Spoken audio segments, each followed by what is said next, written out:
Buenas noches. Después de lo del Día del Padre, regresamos al tema que teníamos, 2 de Corintios. Acompáñenme por favor a 2 de Corintios 2:14.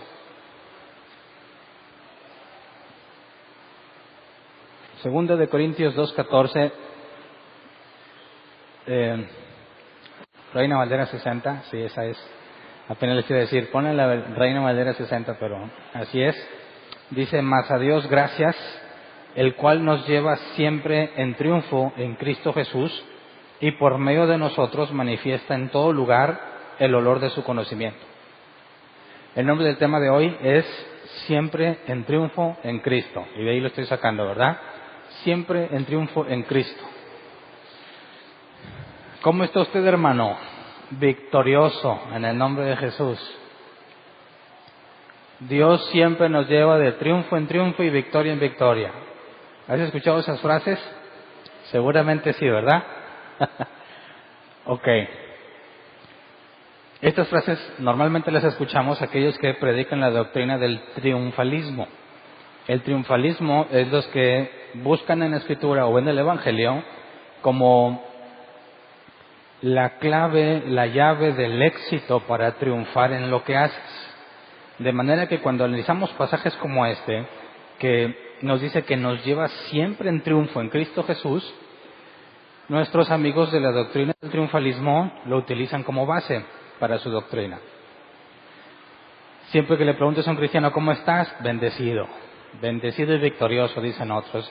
La idea es analizar este tipo de frases porque ¿se acuerdan que el domingo antepasado analizamos la confesión positiva en el sí y en el amén? Y destruimos por medio de un exégesis de ese pasaje cualquier intento de apoyarse en la declaración, en la confesión positiva. Cuando hablamos del triunfalismo, también se mezcla con la confesión positiva y declaran la victoria en sus vidas, ¿verdad? ¿Alguna vez declaraste victoria en algo? Entonces ya vimos que la idea de la confesión positiva y el declarar cosas es echada por tierra según la Escritura. Veamos ahora el tema del triunfalismo. No para echarlo por tierra, sino porque es lo que seguía. Y analizando el contexto del capítulo 2, podemos sacar conclusiones muy interesantes en cuanto a este tipo de doctrina. Siempre en triunfo. ¿Quién viene en triunfo el día de hoy? ¿Quién viene en victoria? Ya sé que ya no me van a decir. Aquel que se sentía victorioso y triunfante, quisiera que me pusiera mucha atención en lo que vamos a analizar hoy. Entonces, la idea es que analicemos el capítulo 2, que es de donde estamos sacando este pasaje inicial, y saquemos conclusiones bíblicas al respecto, ¿ok? Entonces, recordemos que ya hace 2 domingos analizamos 1 de Corintios, ¿verdad? Y el miércoles pasado analizamos el tema del Dios de toda consolación, y vimos que había un error grave en la traducción de consolación, cuando la palabra es parakaleo, que hace referencia al paracletos, que hace referencia a llamar a alguien que está cercano, muy cercano a ti, a tu lado. Entonces, el Dios de consolación no es el que te hace sentir mejor. Yo sé que Dios te hace sentir mejor, pero la definición de consuelo es mitigar el dolor. Y cuando pensamos en Dios, en un Dios de consolación, vimos que se sacan mucha doctrina y canciones cristianas de ese tipo de entendimiento equivocado, basados en una traducción deficiente, y piensan que Dios te va a apapachar después de que regreses de la victoria. Pero según el original, Dios nunca se apartó de ti. Y si Dios estuvo contigo en la batalla, no tienes por qué venir derrotado, ¿verdad? Entonces, aquí entra muy de la mano en esto. Si siempre estamos en triunfo, pareciera que es porque tenemos el Espíritu Santo, y que Pablo nos está diciendo que si tenemos el Espíritu Santo, siempre vamos a triunfar. Bueno, analicemos el contexto para situarnos en el momento en que Pablo dice eso y considerar también el contexto histórico-cultural de lo que está diciendo Pablo. Para empezar a agarrar el hilo en el contexto, vamos a 2 de Corintios 1, 23 al 24. 2 de Corintios, capítulo 1, 23 y 24, dice: por mi vida pongo a Dios por testigo de que es solo por consideración a ustedes, por lo que todavía no he ido a Corinto. no es que intentemos imponerles la fe, sino que deseamos contribuir a la alegría de ustedes, pues por la fe se mantienen firmes. Y la idea de mencionar esto es que el miércoles pasado analizamos la defensa de Pablo ante la acusación de ser inconstante, que Pablo se defiende que había querido ir, que siempre no fue, y algunos la acusan de que sí es él siempre, y si se dice que va a hacer algo y no lo hace, ¿cómo podemos confiar en que su evangelio es genuino? Entonces Pablo presentaba defensa de que si no había ido era por una buena razón, y que el mensaje que él había predicado de Jesús y la enseñanza de Jesús no eran inconsistentes a pesar de que no había cumplido con su palabra de ir. Luego, 2 Corintios 2, del 1 al 2, que es como empieza el capítulo 2, nos dice, en efecto, decidí no hacerles otra visita que les causara tristeza, porque si yo los entristezco, ¿quién me brindará alegría sino aquel a quien yo haya entristecido? Así que el capítulo 2 empieza explicándonos por qué no fue a visitarlos. Y recordemos brevemente todo el contexto de la segunda carta a los Corintios. Recordemos que el domingo antepasado dijimos que para nosotros es la segunda carta, pero según la información que revela la Escritura, mínimo es la cuarta carta. Vimos que cuando fue enviada primera de Corintios, ya había una carta previa, ¿verdad?, donde le habían hecho preguntas a Pablo. Entonces, lo que nosotros llamamos primera de Corintios es la segunda carta, en realidad, pero la primera está perdida, nadie la tiene. Luego vimos que Pablo quería ir a Efeso, ¿verdad?, y había dicho que vendría, pero vimos en el contexto y demostramos al principio con ciertos pasajes donde antes de escribir segunda de Corintios hubo otra carta de la que va a mencionar, una carta que escribió con tristeza, y esa carta hacía referencia a una visita previa porque había ido a defender su posición como apóstol ante falsos apóstoles que lo acusaban. Entonces, cuando está hablando aquí, decidí no hacerles otra visita que les causara tristeza, nos está haciendo ver que ya había ido para poder debatir con los falsos apóstoles. Y luego nos dice, porque si yo los entristezco, ¿quién me brindará alegría sino aquel a quien yo haya entristecido? Es decir, como una vez ya fue, y fue un momento muy lamentable lo que pasaron, decidió no volver a ir hasta saber qué onda con ellos, cómo habían reaccionado. Y analizamos la vez pasada que les había mandado una carta por manos de Tito, y que estaba él ansioso por saber cómo habían reaccionado los de Corintio a esa carta. Luego, vamos al versículo 3 y 4. Les escribí como lo hice, para que al llegar yo, los que debían alegrarme no me causaran tristeza. Estaba confiado de que todos ustedes harían suya mi alegría. Les escribí con gran tristeza y angustia de corazón y con muchas lágrimas, no para entristecerlos, sino para darles a conocer la profundidad del amor que les tengo. Así que aquí nos deja ver que antes de esta carta hubo otra que también está perdida, nadie la tiene, pero que habló de temas que le provocaban mucha angustia y tristeza. Y dice que la idea no era simplemente hacerlos sentir mal, sino mostrarles el amor. Entonces fíjate cómo la relación entre Pablo y los de Corinto estaba complicada.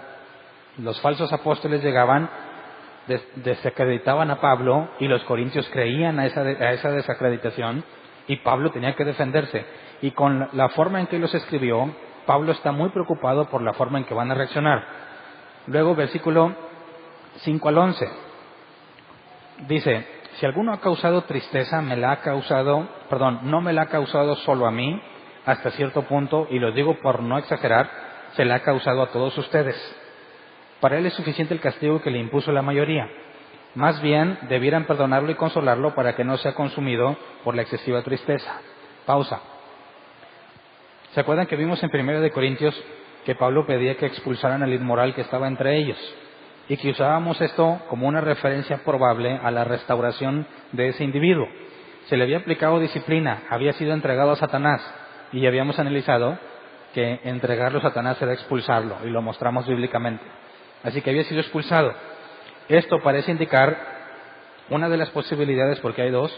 Una posibilidad es que haga referencia a este inmoral. Lo raro es que, ¿por qué le estaría causando tristeza a Pablo? ¿Qué razón tendría el inmoral para causarle tristeza a Pablo, como si lo hubiera atacado personalmente a él? Esta es una cuestión que tenemos que analizar. Pudiese entenderse que el inmoral que estaba haciendo daño a toda la congregación le haya provocado una tristeza a Pablo. O puede ser que en la visita, cuando fue a confrontar a los falsos apóstoles, alguno de ellos haya ofendido a Pablo. Sigamos leyendo. Versículo 8. Por eso les ruego que reafirmen su amor hacia Él. Con este propósito les escribí, para ver si pasan la prueba de la completa obediencia. A quien ustedes perdonen, yo también lo perdono. De hecho, si había algo que perdonar, lo he perdonado por consideración a ustedes en presencia de Cristo, para que Satanás no se aproveche de nosotros, pues no ignoramos sus artimañas. Entonces, cualquiera de las dos opciones, ya sea que en esta visita previa, donde fue a confrontarlos, alguien lo haya ofendido duramente, o que haya sido el inmoral de la primera carta, nos sirve como buen ejemplo de la aplicación de disciplina en la iglesia. Y haya sido el inmoral, el disciplinado u otro nuevo, como quiera podemos ver la aplicación de la disciplina, y quisiera que lo analicemos a detalle para entender cómo es que una iglesia bíblica debiese entender el asunto de la disciplina. Del versículo 5, Pablo nos deja ver un asunto interesante que él ya había descrito en otra parte. Dice, si alguno ha causado tristeza, no me la ha causado solo a mí, hasta cierto punto, y lo digo para no exagerar, se la ha causado a todos ustedes. Entonces, Pablo se siente en cierta forma agredido y entristecido por alguien. Y Pablo asegura que no nada más él sintió tristeza, sino todos los demás. Leamos esta parte que hace referencia. Vamos a 1 Corintios 12, 26. Pablo ya nos había descrito cómo se supone que la iglesia reacciona ante ese tipo de situaciones. Dice, si uno de los miembros sufre, los demás comparten su sufrimiento. Y si uno de ellos recibe honor, los demás se alegran con él. Entonces, ¿qué pasa? Imagínate, tratemos de ponerlo en nuestro tiempo.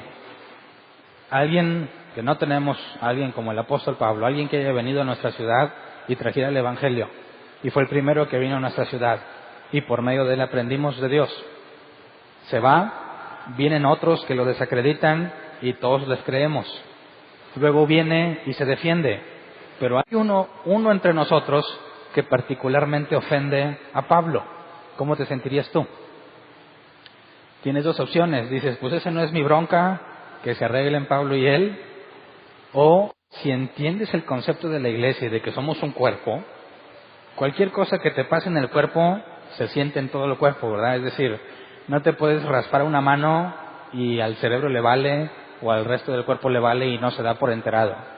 Todo el cuerpo experimenta sufrimiento o bienestar según lo que le pase a algún miembro de nuestro cuerpo. Entonces, la idea correcta ante una situación complicada en la congregación es que le afecte a todos. Un cristiano que entiende los dos más grandes mandamientos, ama a Dios y a tu prójimo. El primer lugar donde lo aplicas, el amor a Dios y el amor al prójimo, es en la congregación. Si tú realmente amas a Dios, y la Escritura dice que la iglesia es el cuerpo de Cristo, es la novia de Cristo, nos dolería grandemente cualquier daño que la iglesia reciba. No podemos estar simplemente ajenos, apáticos a lo que le pase a alguien en la congregación que es reconocido como un genuino creyente. Si tú conoces a un creyente que tú dices, yo estoy dispuesto a decir públicamente que él es un verdadero creyente, y te enteras de que le pasa algo malo, ya sea que lo ofendan o que él ofenda a otro miembro de la iglesia, debiésemos experimentar un dolor sincero, una pena por ese tipo de cosas que no debieran de pasar entre nosotros. Entonces Pablo se refiere a los corintios como personas que comprenden que somos un cuerpo en Cristo.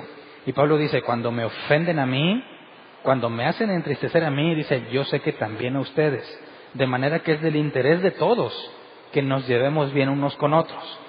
Quiero dejarlo claro porque yo sé que muchos vienen de un contexto de iglesias cristianas, digamos, en la mejor de la forma, no bíblica, donde muchos viven de la greña, y es natural. Sabes que fulano se pelea con mengano y no se habla con este otro, y dices, ay, mira, yo no me meto, yo pongo los ojos en Cristo. Es un grave error. Si realmente consideras que estás en una iglesia que es el cuerpo de Cristo, y alguien tiene problemas con otro individuo, No puedes decir que tú solamente pones los ojos en Jesús. No puedes decir hombre, pues así es en todos lados. Debiese haber un interés genuino en que esa situación se corrija. ¿Me explico? Si a ti no te interesa, entonces el problema es tuyo. Si alguien de nosotros sufre por algo que entre nosotros mismos nos hicieron, no debiese ser algo trivial y natural. Debiese ser algo que nos entristezca a todos por igual. Luego, regresémonos a 2 de Corintios, versículo 6, nos dice que la mayoría, déjame regresarme, aquí está, para él es suficiente el castigo que le impuso la mayoría. Así que cuando se dan cuenta de que este individuo, sea el inmoral u otro, le genera una tristeza a Pablo, entiéndase por ofensa porque habla de perdonarlo, la mayoría le impuso un castigo al que ofendió. ¿De dónde sacaron esto? Vamos a Mateo 18, versículo 15 al 20. Dice, si tu hermano peca contra ti, ve a solas con él y hazle ver su falta. Si te hace caso, has ganado a tu hermano. Pero si no, lleva contigo a 1 o 2 más para que todo asunto se resuelva mediante el testimonio de 2 o 3 testigos.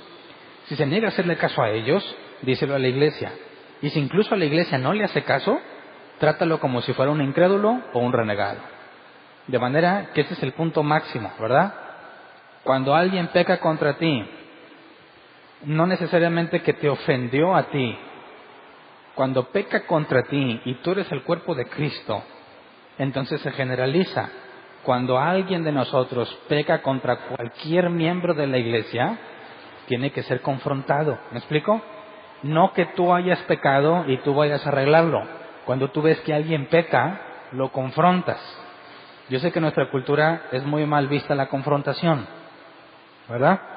Cualquier persona que confronta a otra te hace pensar que se está peleando. Pero no tiene nada que ver la confrontación con un pleito. La confrontación es necesaria e indispensable para todo aquel que se sienta miembro de la iglesia de Cristo. Si tú ves que tu hermano está haciendo algo grave para con otro, si alguien está pecando contra el cuerpo de Cristo, ve y tú y él hablas con él y le haces ver su falta. ¿Qué pasa si no te hace caso? Traes testigos que piensan como tú. No nada más estén a tu favor, sino que pueden considerar que lo que sucedió fue una falta, para que se decida entre los testigos, los que estuvieron, los que pueden determinar bíblicamente si realmente fue una ofensa, algo inadecuado, si fue un pecado. Acuérdense de la palabra pecado, hamartia, errar al blanco. Si lo que se hizo fue indebido, los testigos van a aclarar el asunto. No hace caso, lo dices a la iglesia. En ese entonces es cuando entra el Consejo de Ancianos a tomar cartas en el asunto. Y si le hacen ver el Consejo de Ancianos que está mal y sigue necio, lo expulsan. ¿Cómo hacemos efectiva la expulsión de alguien? ¿Ponemos unos guardias para que no lo dejen entrar? ¿Qué hace si quiere venir? ¿Se lo impedimos? No está hablando de ese tipo de cosas. Tenle por gentil, incrédulo, un renegado. Aunque entre a este lugar, nadie debería tratarlo como hermano en Cristo. Ni siquiera debería llamarle hermano. Aunque venga a este lugar, no nos vamos a pelear con él para que no entre. Simplemente va a experimentar el rechazo de todos. Que en este caso los corintios, en la mayoría, le aplicaron un castigo. Dejaron de tratar con él. De manera que si él viene y todos lo hacen a un lado, se va a sentir incómodo, no va a querer seguir viniendo. ¿Quién está dispuesto a hacer ese tipo de cosas? ¿Quién está diciendo, a ver, qué onda con, pues lo expulsaron? Oh, ni cuenta me di. Las expulsiones tienen que ser públicas. Se tiene que enterar a los miembros de la iglesia que hay individuos que ya no tienen la membresía. ¿Para qué? Para que se pueda aplicar bíblicamente la disciplina. No puede ser tratado como hermano. ¿Qué pasa si es familiar tuyo? Tu esposo, tu esposa, tu mamá, tu hijo. ¿Le vas a dejar de hablar cuando estés en tu casa? ¿O nada más le dejas de hablar cuando esté en la iglesia? ¿Cómo ven? ¿Qué harías? Dios no quiera, pero si te corren a tu esposo, a tu esposa, a tu hijo, por necio, cuando llegues a tu casa, ¿qué vas a hacer? ¿Le vas a dirigir la palabra o no? ¿O lo corres también de tu casa? No, no puedes ser tratado como hermano. Si es tu esposo o tu esposa, no puedes dejar de hablar con él, ¿verdad? Simplemente no va a ser considerado como creyente por nadie. Nadie lo va a tomar en cuenta para nada en respecto a la iglesia, en respecto a la doctrina. Va a ser como si fuera un incrédulo. ¿Un incrédulo puede entrar? Claro. ¿Puedes platicar con un incrédulo? Claro. Pero nunca se le va a tomar como creyente. Entonces, el castigo que le impuso la mayoría tiene que ver con que se pusieron de acuerdo y dejaron de hablarle. Dejaron de tratarlo como hermano. ¿Quién tiene el corazón tan frío como para hacer eso? Aquel que ama al cuerpo de Cristo, ¿verdad? Y es todo lo contrario a un corazón frío. Es la mayor muestra de amor que puedes hacerle a alguien que está confundido en un error, que está metido en un error y está ciego y no lo puede ver. Y a pesar de que ya le trataron de hacer ver su problema, no quiere verlo. La única forma de tratarlo, la única que demuestra amor, es aplicarle la disciplina. Así que, por eso el ejemplo de lo que está pasando en 2 de Corintios tiene mucho que ver con el concepto de la disciplina, sea o no sea el inmoral de 1 de Corintios, ¿verdad? Luego, versículo 7 y 8.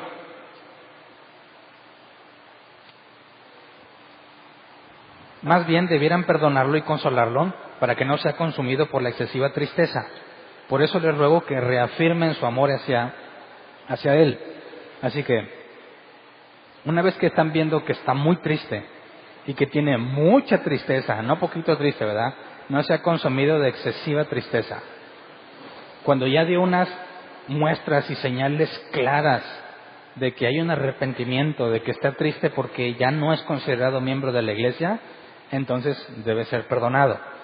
Y quisiera que entendiéramos la palabra perdonado en el original. La palabra perdonado es charizomai, que se traduce como dar algo gratuitamente, mostrar favor a alguien, y se explica sin que tenga méritos aquel que lo recibe. Es decir, perdonar es darle algo gratuitamente. En pocas palabras, yo he visto que muchos lo definen, aunque el diccionario no lo dice así, muchos lo definen como negar tu derecho a vengarte, negarte a ti mismo a tu derecho de desquitarte. Gratuitamente, aunque no lo merece, lo vuelves a tratar como hermano. De eso habla el perdonar. Y cuando habla de consolarlo, no es decirle, ya, pobrecito, te fue muy mal, ya no estés triste. No, la palabra consolarlo es parakaleo, que se traduce como llamar a alguien que es muy cercano.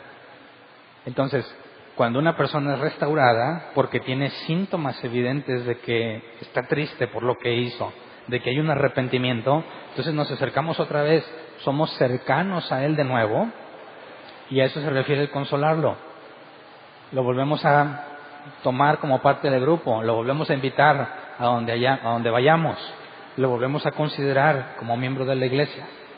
Así que en ningún momento se nos pide que le sobemos el lomo y le digamos cuánto sufriste, porque no nos arrepentimos de que haya sufrido. Al contrario, nos alegramos de que haya sufrido, porque así pudo experimentar el arrepentimiento, ¿verdad? Si tu hijo estás insistiendo que no brinque de un lado a otro porque se va a caer y se cae y no le duele, ¿qué crees que va a volver a hacer? Va a volver a brincar. ¿Qué tal si se cae y le dolió? Va a aprender la lección. Hay unos muy necios que se tienen que caer otra vez y les va a doler más, pero ya no lo van a volver a hacer.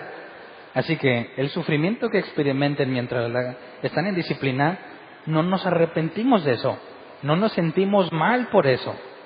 Al contrario, qué bueno que te dolió, en el buen sentido. Qué bueno que sufriste, porque de no haber sido por eso no estarías aquí. De no haber sido por eso, seguirías igual de cabezón y necio, y no hubieses entendido el error en el que estabas. Así que hablar de consolarlo es volver a tomarlo en cuenta, volver a ser cercanos a él, porque el castigo que se le impuso era apartarnos de él. ¿Me explico? Luego, regresemos, versículo 9. Con este propósito les escribí, para ver si pasan la prueba completa de obediencia. A quienes ustedes perdonen, yo también lo perdono. De hecho, si había algo que perdonar, lo he perdonado por consideración a ustedes en presencia de Cristo. ¿Cuál es la prueba completa? Dice otra vez el 9. Con este propósito les escribí para ver si pasan la prueba de la completa obediencia. ¿Qué tan difícil crees tú que sea pasar por el proceso de disciplinar a alguien y no desviarte en el proceso? ¿Cuáles son las áreas peligrosas al aplicar disciplina a alguien? Mira, cuando una persona ofende a otra y todos reconocemos que lo que hizo es una ofensa incorrecta, algo indebido, es muy fácil que generes coraje. Es muy fácil que te ensañes con la persona y quieras correrla no por amor, sino porque estás enojado, ¿verdad? Es muy fácil que vayas a pensar, qué feo le dijiste, no, hombre, hiciste pésimo, qué bueno, te vamos a entregar a Satanás para que se te quite. Eso ya es desviarte del propósito de la disciplina. La motivación de la disciplina es el amor, que sea restaurado el individuo, no darle su merecido. ¿Me explico? Luego, si tienes síntomas de arrepentimiento, si ves que la tristeza lo consume, lo debes perdonar. Eso implica tomarlo de nuevo sin albergar ningún rencor. Así que, para poder pasar la prueba de la obediencia, es mantenerlos en lo correcto en todo el proceso. Si alguien lo confrontas y lo expulsas, jamás debe ser un asunto de enojo o de rencor. Debe ser un asunto de amor. Darle su última oportunidad de expulsarlo. Sabremos si realmente el Espíritu Santo está con él o no. Y si lo que hizo fue muy grave y ahora anda de arrepentido, entiéndese de arrepentido es que hay evidencia del arrepentimiento, No como esos viejos mañosos que engañan a la mujer y luego la quieren convencer con serenata y un ramo de flores. Eso no funciona, eso no es bíblico, eso no demuestra nada. Podrá demostrar que está interesado en arreglar el problema, pero eso no demuestra que ya cambió. La excesiva tristeza de la que se habla aquí es algo que se ve en sus cosas, que hace, en sus obras. Nunca aceptes a un infiel si no te ha dado evidencia contundente de que ya no es. ¿Me explico? Si te dice de palabras que estoy muy arrepentido, ahora sí ya entendí todo, mira, de lengua me he hecho un taco. Y eso, no caigas en ese juego. ¿Estás bien arrepentido? ¿Estás bien arrepentida? Déjame verlo. Y eso toma tiempo. ¿Ok? ¿Verdad? Entonces, cuando ya dio evidencia de que sí, ¿qué tenemos que hacer? Aceptarlo. De corazón. Volver a ser cercanos a Él. Perdonarlo y consolarlo. Para que leo. Renuncio a mi derecho a desquitarme, porque ya vi evidencia de que entendiste. Y te vuelvo a recibir como alguien cercano a mí. Entonces, Pablo les escribe, así como lo castigaron, ahora perdónenlo, a ver si pasan la prueba de la completa obediencia, a ver si son capaces de aplicar las dos cosas y mantenerse firmes en lo que Dios ha determinado, hacerlo de la forma correcta. Y luego dice el versículo 11, para que Satanás no se aproveche de nosotros, pues no ignoramos sus artimañas. Y acuérdense que la palabra Satanás no existe en el original, es Satán, proviene del hebreo acusar. Dice, si pasas la prueba de la completa obediencia, Satanás no se puede aprovechar de ti. ¿Cómo lo entendemos? ¿Qué hace Satanás? ¿Qué hace Satán? Te acusa. Si pasas la prueba, no te va a poder acusar. ¿Qué pasa si en el proceso de disciplina tú te quedas con rencor? Vas a ser acusado, ¿verdad?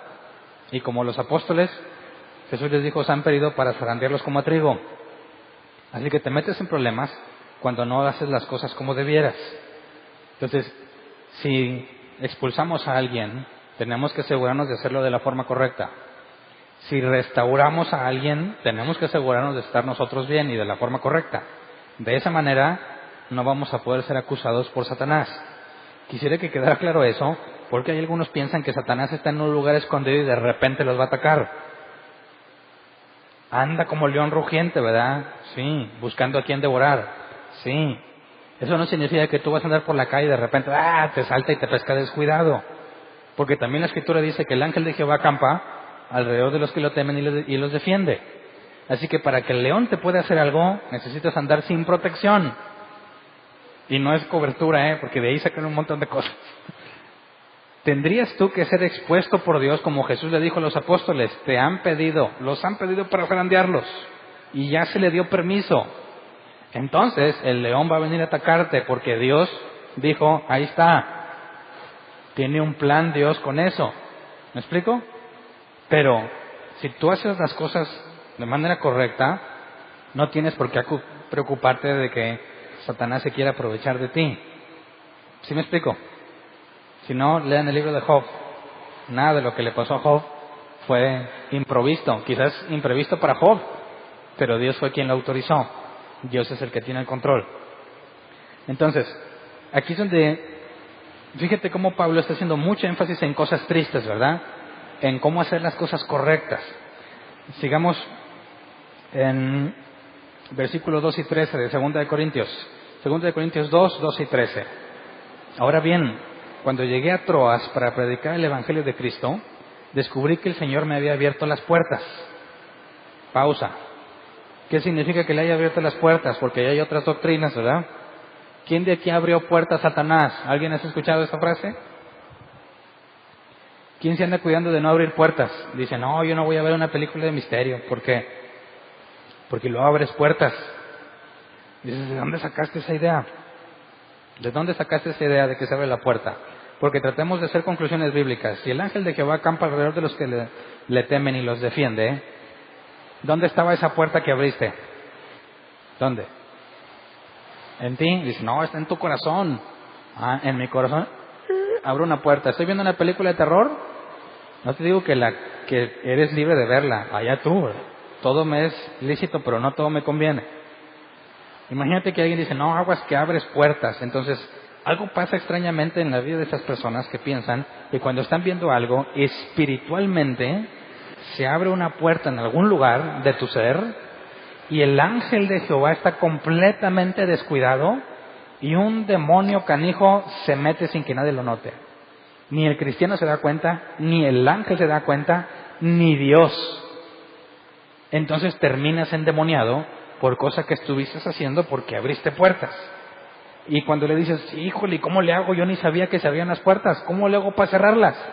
Fácil, cierro toda puerta en el nombre de Jesús. Y supuestamente esas puertas misteriosas que se habían abierto, con esa declaración se cierran. Mi pregunta es, ¿de dónde sale esa doctrina? ¿De la Escritura? No. Porque si aquí que leemos que el Señor le había abierto la puerta, ¿tiene que ver con que los demonios entran y la puerta en la vida de Pablo? ¿Está hablándonos de eso? ¿Ese es el contexto de la carta? ¿Qué podemos entender sobre este asunto? Hay otro pasaje donde Pablo usa esta misma frase. Colosenses 4:3. Dice, y al mismo tiempo intercedan por nosotros a fin de que Dios nos abra las puertas para proclamar la palabra, el misterio de Cristo por el cual estoy preso.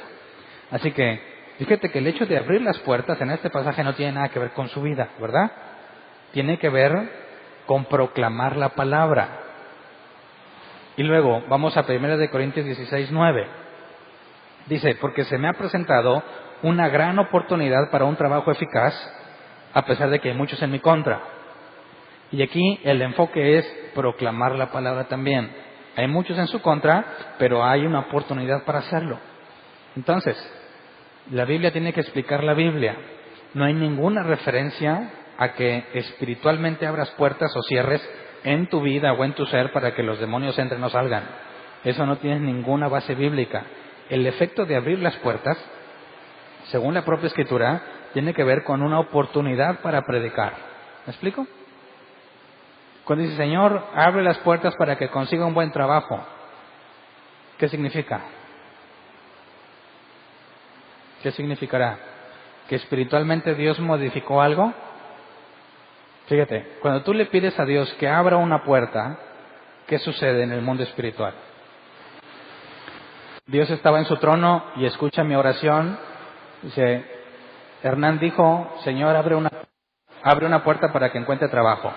Entonces Dios dice, he escuchado a mi hijo Hernán, que es justo en todos sus caminos, fiel como ningún otro, así que búsquenle una puerta y ábransela. De manera que yo estoy haciendo que Dios reaccione a una petición mía, ¿verdad? El problema es que la Escritura dice que Dios tiene todo preparado, ¿verdad?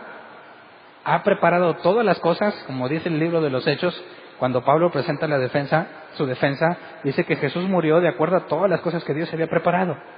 Así que tenemos dos opciones.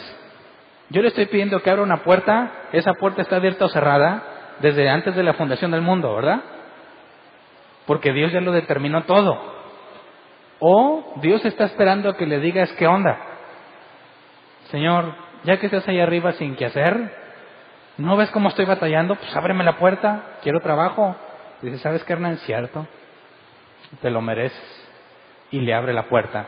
Si eso pasa en realidad, ese Dios no es el de la Biblia. No puede ser el de la Escritura. No puede ser un Dios soberano y todopoderoso que tiene todo planeado porque reacciona según lo que le pidas. Así que si tú mueves a Dios, que es todopoderoso, Dios deja de ser todopoderoso y tú te conviertes en el todopoderoso. ¿Me explico? La doctrina de abrir y cerrar puertas espirituales contradice gravemente la Escritura y la naturaleza del Dios de la Biblia. Y partiendo de estos pasajes bíblicamente, si alguien quisiera usarlos como base doctrinal para determinar que sí se abren puertas en lo espiritual, no tiene ningún sentido porque el contexto indica la proclamación de la palabra. Así que cuando él dice, Dios, ábreme las puertas, está hablando como necio. Más bien la oración es, Señor, hágase tu voluntad, tú ya lo tienes definido, sabes que no tengo trabajo, espero en ti que me tengas preparado algo. Y si no, no importa, hágase tu voluntad. Eso es orar conociendo al Dios de la Biblia, ¿verdad? Que sabes que ya todo está listo. Entonces, regresémonos a Corintios.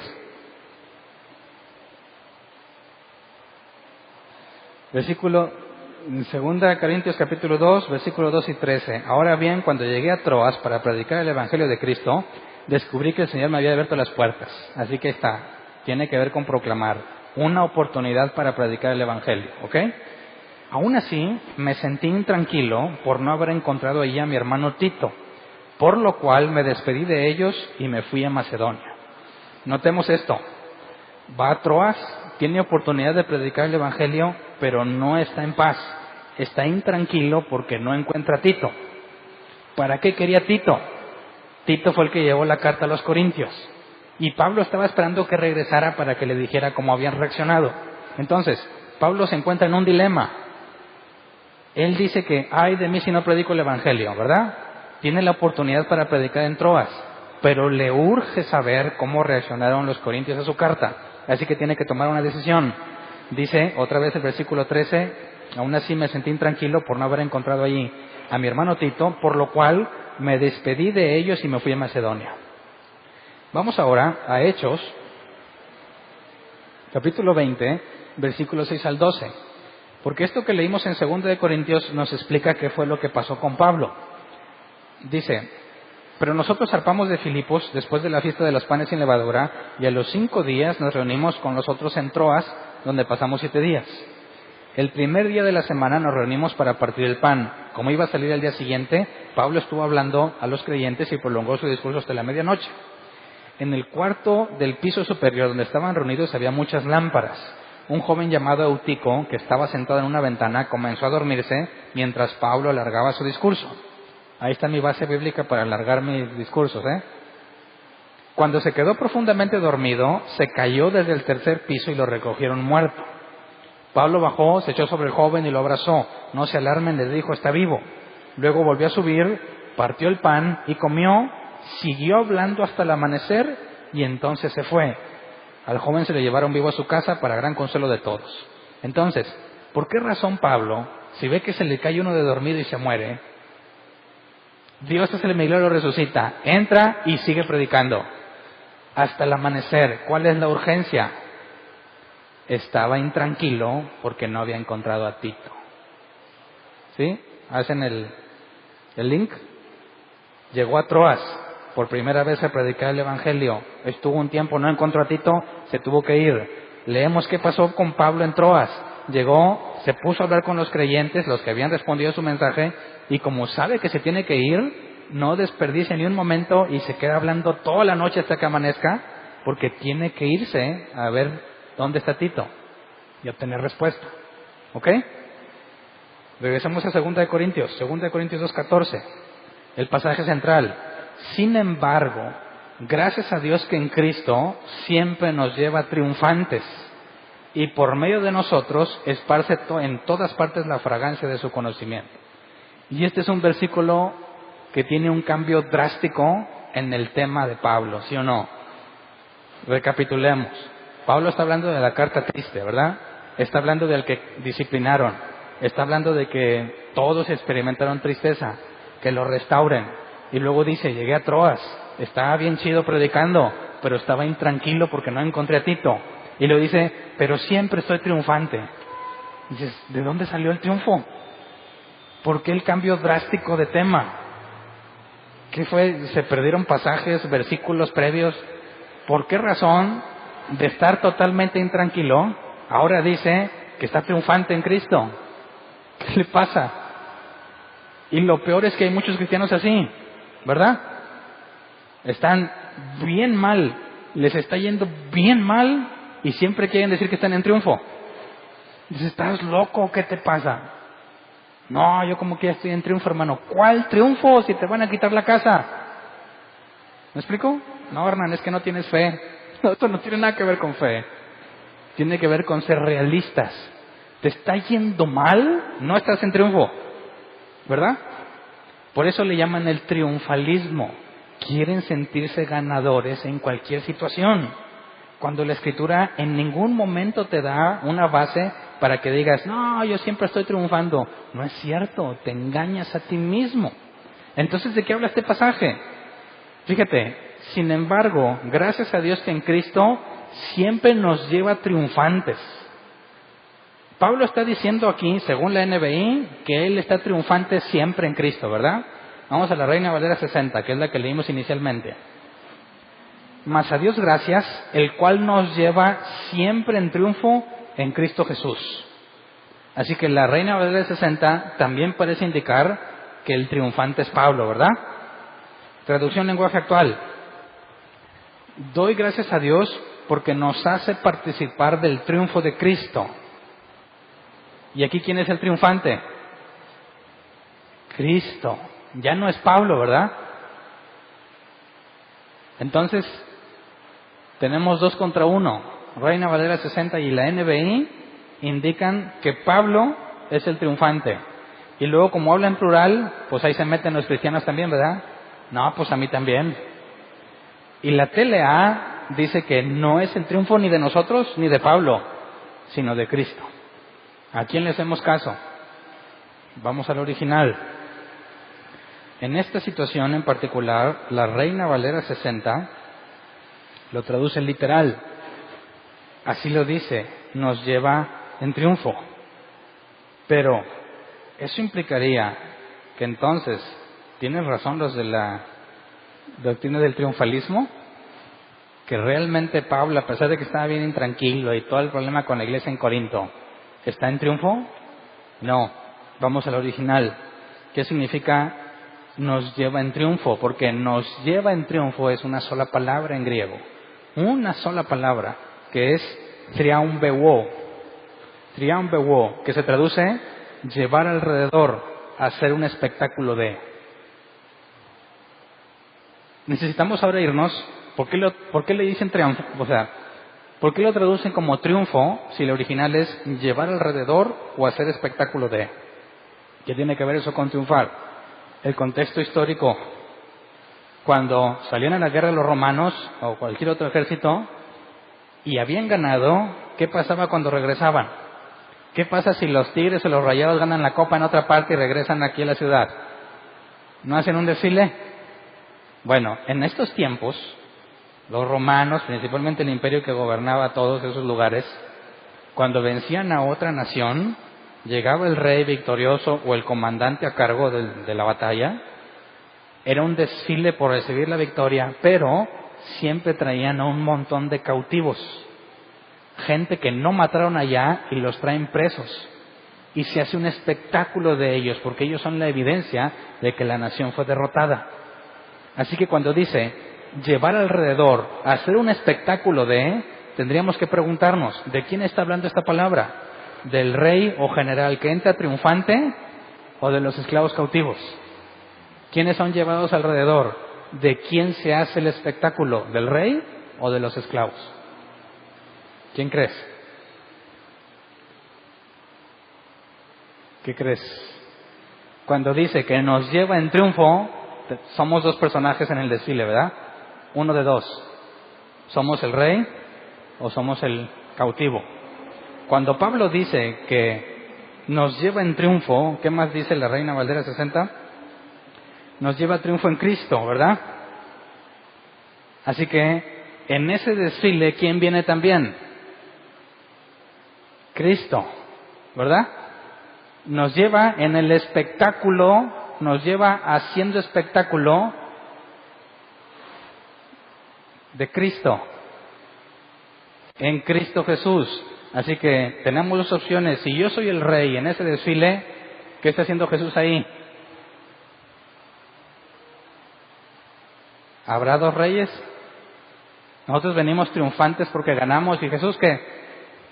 Dice, no, en Cristo significa que eres cristiano. No, eso es ponerle de tu cosecha.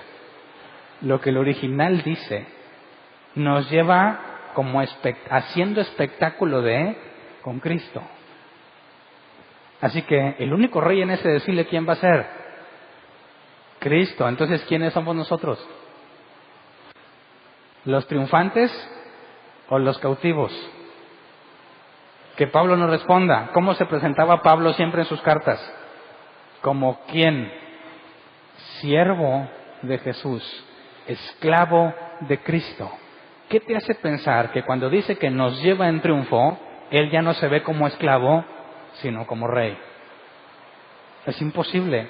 Sería una contradicción para Pablo, quien siempre ha dejado en claro que él es un esclavo de Jesucristo. Así que cuando dice la Escritura que nos lleva en triunfo en Cristo Jesús, el sentido correcto del original es que nosotros somos los esclavos de Jesús. Jesús viene entrando triunfante porque dice, en el mundo tendréis aflicción, pero confiad, yo he vencido al mundo, ¿verdad? Así que Cristo, donde quiera que se va a predicar el Evangelio, Cristo triunfa. ¿Y quiénes son esos cautivos que son un espectáculo para los demás?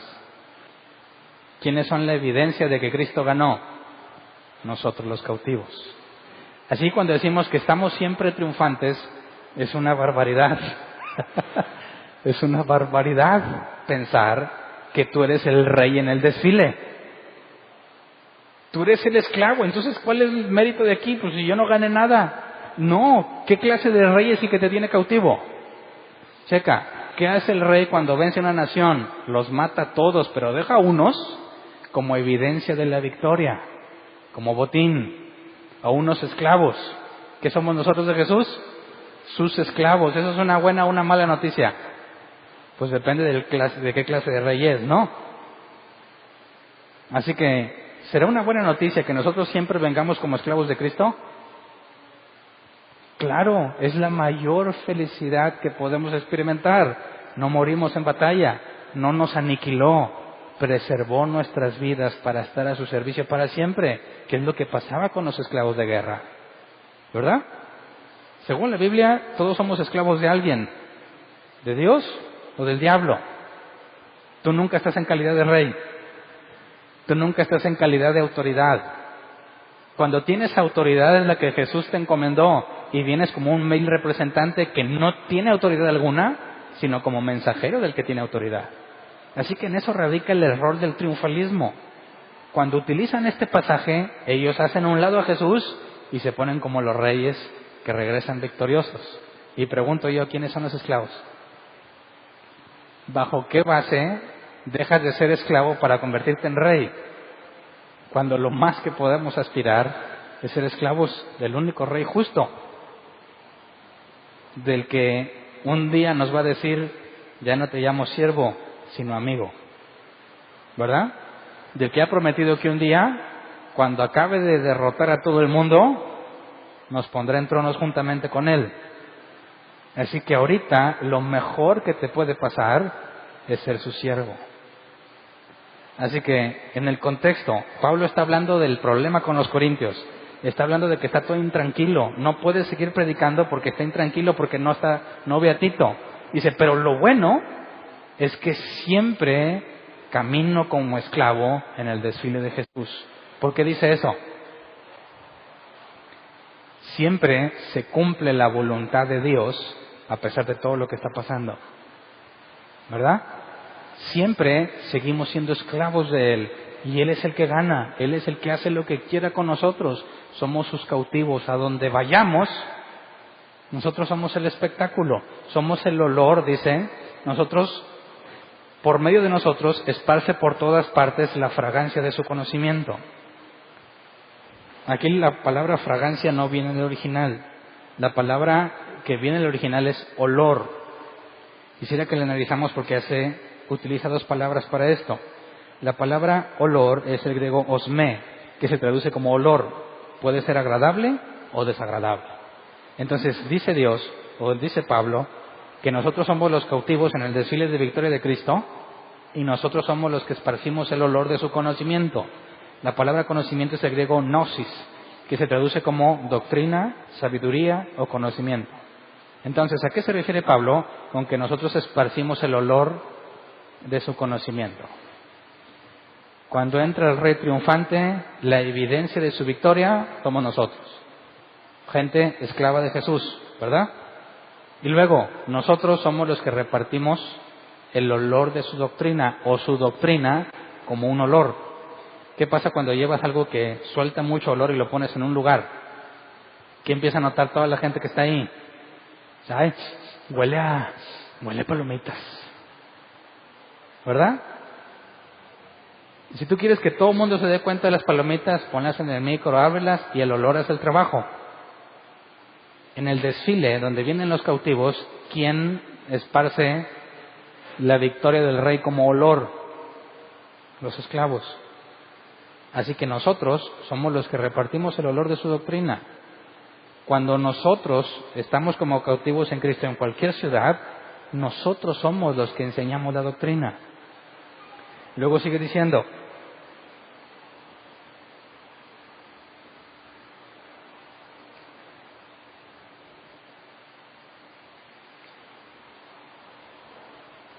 Segunda de Corintios 2:15, porque para Dios nosotros somos el aroma de Cristo entre los que se salvan y entre los que se pierden, versículo 16, para esto somos olor de muerte que los lleva a la muerte, para aquellos olor de vida que los lleva a vida, y quien es competente para semejante tarea. Aquí es donde es una mezcla de palabras con la palabra olor y la palabra aroma. Cuando dice el griego olor, osmé, puede ser un olor agradable o un olor desagradable. Pero luego dice en el versículo 15, porque para Dios nosotros somos el aroma de Cristo entre los que se salvan. Para Dios somos el aroma de Cristo, y aquí la palabra aroma ya no es osmé. Aquí la palabra es euodia, que se traduce como fragancia, olor agradable. Entonces dice, nosotros los cautivos de Cristo, de quien se hace el espectáculo, los que ponemos en evidencia su victoria, repartimos el olor de su conocimiento, y ese olor puede ser agradable o desagradable. Dice, ese olor es agradable para Dios, es una fragancia. Nosotros somos una fragancia. Pablo ya nos había hablado de eso. Vamos a Romanos 12:1. Dice, por lo tanto, hermanos, tomando en cuenta la misericordia de Dios, les ruego que cada uno de ustedes en adoración espiritual ofrezca su cuerpo como sacrificio vivo, santo y agradable a Dios. Nos ofrecemos como sacrificio. Pablo dijo, ya no vivo yo, mas vive Cristo en mí, ¿verdad? De manera que Pablo dijo también en Romanos 7, con la mente me sujeto a Cristo. Soy su esclavo. Ok, ofrezco mi cuerpo como sacrificio. Vamos a Levítico 1:17. Levítico 1:17. Cuando Pablo dice que ofrezcamos nuestros cuerpos como sacrificios, hace referencia a este pasaje. Levítico 1:17. Después la desgarrará por las alas, pero sin arrancárselas. Entonces el sacerdote la quemará en el altar sobre la leña encendida. Es un holocausto, una ofrenda presentada por fuego de aroma grato al Señor. De manera que cuando se presentaba un animal en el altar y la carne se empieza a quemar, ¿a qué huele? Los regios tienen que saberlo perfectamente bien, ¿verdad? El olor a carne asada. Y aquí dice que el aroma de la ofrenda era agradable a Dios. Así que cuando Pablo dice que nosotros somos aroma grato a Él, tiene perfecto sentido con identificarnos con los esclavos. Porque el esclavo muere a sí mismo, no tiene voluntad propia, hace lo que su amo le dice. De manera que para lograrlo, sacrificas tu cuerpo. Dices, Dios, no voy a hacer lo que yo quiero, lo que yo siento, sino lo que tú quieres. Y ese espectáculo, para Dios es algo agradable, es como olor fragante. Las personas son esclavas de Cristo y es lo mejor que les puede pasar. Se sacrifican a sí mismos por hacer lo que Dios quiere. Es un olor agradable. Pero, versículo 16, para esto somos olor de muerte que los lleva a la muerte. Hablando no de Dios, ¿verdad? Sino de los que no reciben el Evangelio. Para aquellos, olor de vida que los lleva a la vida. Entonces, para Dios es algo bien agradable, pero no para las personas. Cuando tú eres ese esclavo de Jesús, despides un olor y depende de quién te huela, si es agradable o desagradable. ¿Verdad? Si alguien que dice, estaba puesto para la vida, cuando tú esparces la doctrina de Dios, es muy agradable lo que dices. Te dicen, me gusta, enséñame más de la Escritura, háblame más de Dios. Es algo agradable para ellos. Pero ¿qué pasa con otros cuando les hablas de Dios y de la Biblia? ¿Cómo reaccionan? ¿Cómo te tratan cuando tú les hablas de la Biblia? Como alguien que apesta. Eres un olor desagradable, eres olor de muerte. ¿Me explico? Entonces fíjate cómo Pablo arma su imagen cuando dice que nos lleva en triunfo en Jesús y entendemos el contexto de lo que es un desfile donde vienen los esclavos. Esos esclavos son la evidencia de la victoria. Dios está feliz. Es algo dulce para él, olor fragante. Pero para los que van viendo el desfile, reaccionan de distintas formas. Aquellos que también van a ser esclavos, están contentos contigo y con lo que repartes, con lo que esparces. Pero aquellos que no, apestas, a muerto. De manera que siempre va a haber gente que te trate como un apestoso. Ni siquiera quieren estar cerca de ti. Ay, ahí viene el cristiano. No, es que yo no, a mí no me metas en esas cosas. Yo no quiero escuchar eso. Apestas. Te vas acercando y no aguantan el olor. Se van. Apestas para ellos. Pero no te agüites. Es bueno que seas apestoso en ese sentido. Es bueno porque si eres apestoso para ellos, ¿para quién eres olor fragante? Para Cristo y para su iglesia. Pero ¿qué pasa con los cristianos que buscan agradar al mundo? Huelen rico para el mundo. Por consecuencia, apestan para Dios y para la iglesia. ¿Verdad? ¿Te ha pasado que estés escuchando la doctrina antibíblica de una persona? ¿Qué sientes? ¿Amor? ¿Alegría? ¿Paz? ¿O se siente, como dirían unos, un celo santo? Dices, no lo puedo soportar. Apesta eso que estoy escuchando. No aguanto estar en este lugar. No lo tolero. ¿Verdad? Bueno, ellos sienten lo mismo contigo. Es recíproco. Pero tú tienes que escoger para quién quieres ser olor agradable. Si modificamos el Evangelio para que vengan los del mundo y digan, oye, aquí se está uno muy a gusto, me dicen puras cosas chidas, puras promesas, dicen que siempre voy a ir de triunfo en triunfo y de victoria en victoria, dicen, rico huelen estas gentes. Eso es una grave señal, ¿verdad? Muy grave señal.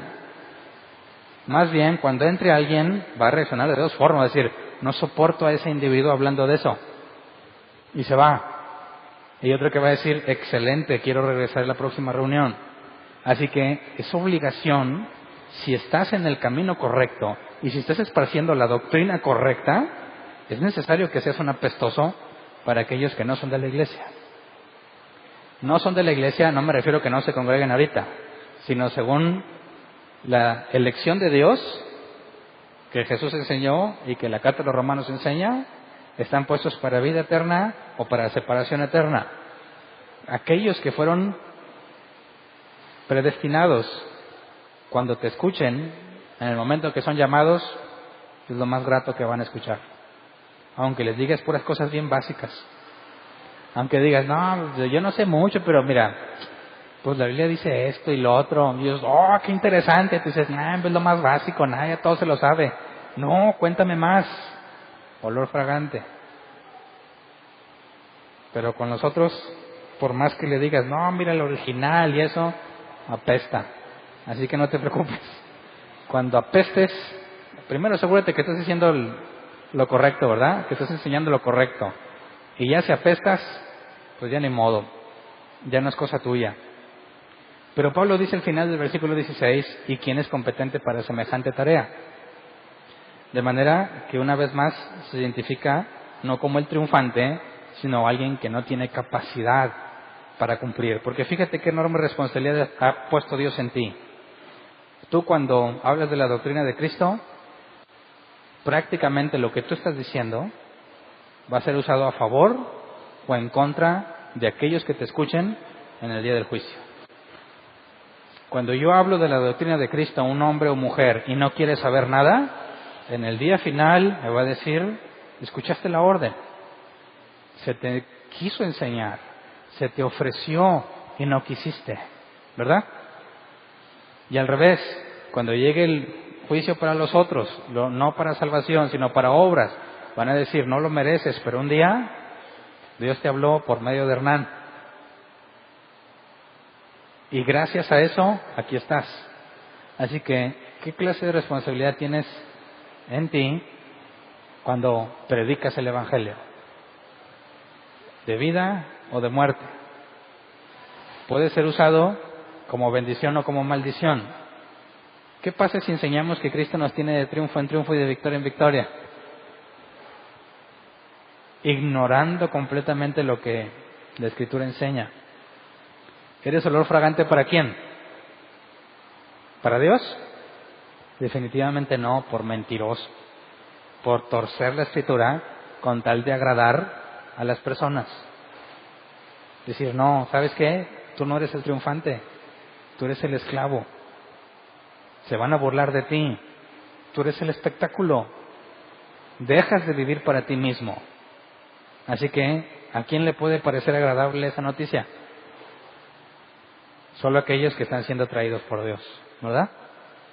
Que dicen, ya no quiero de la comida de los cerdos. Me van a dar sustento. Voy a tener que ponerme dónde vivir. Es mejor que lo que tengo. Gracias Dios. Esos son los enfermos de los que habló Jesús. Yo vine para los enfermos, los que necesitan médico, los que saben que están en el hoyo. Aquel que dice, no, ¿cómo? Yo voy a ser esclavo. ¿Por qué? Si yo soy una buena persona. Para ellos esa idea apesta, ¿verdad? Para ellos no es el Evangelio. Entonces, más nos vale ser bíblicos. Tu predicación, cuando esparzas el olor del conocimiento de Dios, es para bendición o maldición del que te escucha. Si lo predicas bien. Si lo predicas mal, es maldición para ti mismo, ¿verdad? Tú mismo quedas descalificado por ser infiel. Entonces, ¿qué opinas de la doctrina del triunfalismo a la luz de este pasaje? ¿Estará bíblicamente respaldada? ¿Tendremos razones bíblicas para sentir que siempre vamos a triunfar, poniéndonos en el lugar que solamente le corresponde a Cristo en el desfile de triunfo? Es un necio y un loco el que piensa así. Más bien, qué bueno que no depende de mí. Qué bueno que yo soy un esclavo. Qué bueno que no soy yo quien toma la decisión en cuanto a mi vida. Qué bueno que Dios me controla y que voy a hacer lo que Él me pida. Porque si estuviera en mis manos, ¿qué crees que haría? Lo intercambio por un plato de lentejas, como hizo Esaú, perdón. No podría preservarlo. Gracias a Dios que soy su esclavo. Gracias a Dios que Él tiene el control. De manera que estoy totalmente de acuerdo con Pablo en identificarnos con los esclavos. Y si te duele ser esclavo, tienes que analizar tu vida, tienes un grave problema. No, pero es que yo quiero ser cabeza y no cola. ¿No has entendido que ninguno de nosotros tiene una postura, nunca va a estar en posición de ser alguien elevado? Al contrario, somos la escoria del mundo. De lo más inútil y lo más débil tomó Dios. Y gloria a Dios que somos sus esclavos. Así que interpretemos correctamente. Nos gloriamos en el triunfo de Cristo y de participar en el desfile como esclavos que somos. Porque Él es un Rey justo, es un Rey sabio y todopoderoso. Nadie lo va a derrotar. Y si yo le sirvo a Él, le estoy sirviendo al dueño de todas las cosas. Y no hay mayor privilegio que eso, ¿verdad? Así que vamos a ponernos de pie.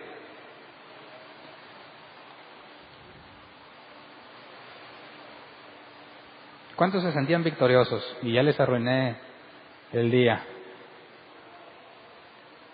¿Cuántos querían entrar triunfando como las personas como los generales o los reyes? No. Todos aplaudirán a Cristo porque el mérito es suyo. Vino, separó el trigo y la cizaña, y los que vengamos con Él somos bienaventurados.